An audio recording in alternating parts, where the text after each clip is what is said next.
एक महिला भक्त वृंदावन से बिहारी जी लेकर अपने घर आई और तभी बाहर से गोलू घर के अंदर आया और माँ से पूछता है कि माँ, यह कौन है?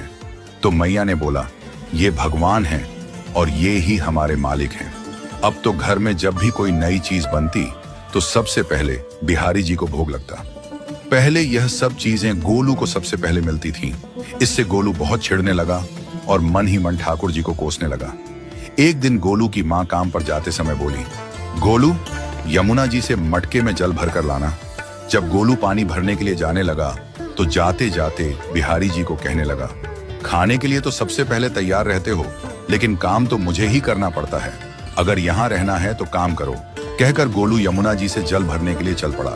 गोलू जब यमुना जी में जल भरने लगा तो उसने देखा कि यमुना जी के अंदर बिहारी जी विराजमान हैं और कह रहे हैं, ला गोलू, घड़ा हम भर देते हैं। गोलू उनको देखकर हैरान हो गया और बोला, नहीं नहीं, मैं अपने आप भर लूंगा।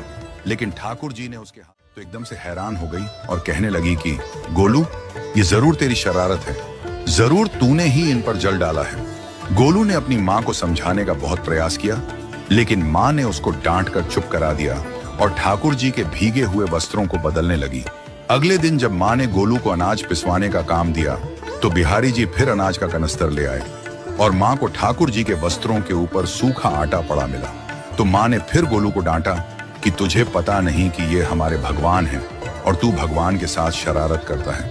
आज तूने फिर इनके ऊपर आटा फेंका है। तो गोलू शपथ लेकर कहने लगा, नहीं माँ, मैंने कोई शरारत नहीं करी है। ये तो मेरे हाथ से गेहूं का कनस्तर लेकर खुद पिसवा कर आए हैं। गोलू की माँ आज बहुत गुस्सा हुई।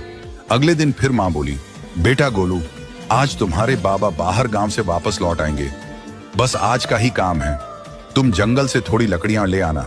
गोलू फिर डर गया, कहीं ठाकुर जी फिर मेरे पीछे ना आ जाएं।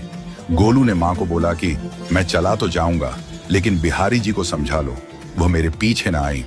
उसकी माँ हंसकर बोली, हाँ हाँ समझा दूंगी, तुम जाओ तो सही। गोलू जल्दी जल्दी लकड़ियां लेने जंगल में चला गया और माँ काम पर चली गई। लेकिन उस दिन माँ काम से जल्दी वापस आ गई और देखा बिहारी जी अपनी चौकी पर विराजमान नहीं है। वह तो एकदम से घबरा गई कि कहीं गोलू की शरारत तो नहीं। वह भागी भागी जंगल की तरफ गई। तभी उसने देखा कि गोलू के साथ एक इंसान लकड़ियों को लेकर घर आ रहा है। गोलू की माँ यह देखकर हैरान हो गई कि यह तो बिहारी जी हैं। ये क्या हमारे भगवान हमारा काम कर रहे हैं? इसका अर्थ गोलू ठीक कह रहा था।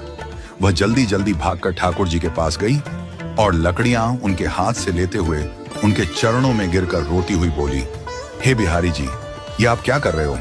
मुंह गरीब का काम क्यों कर रहे हो?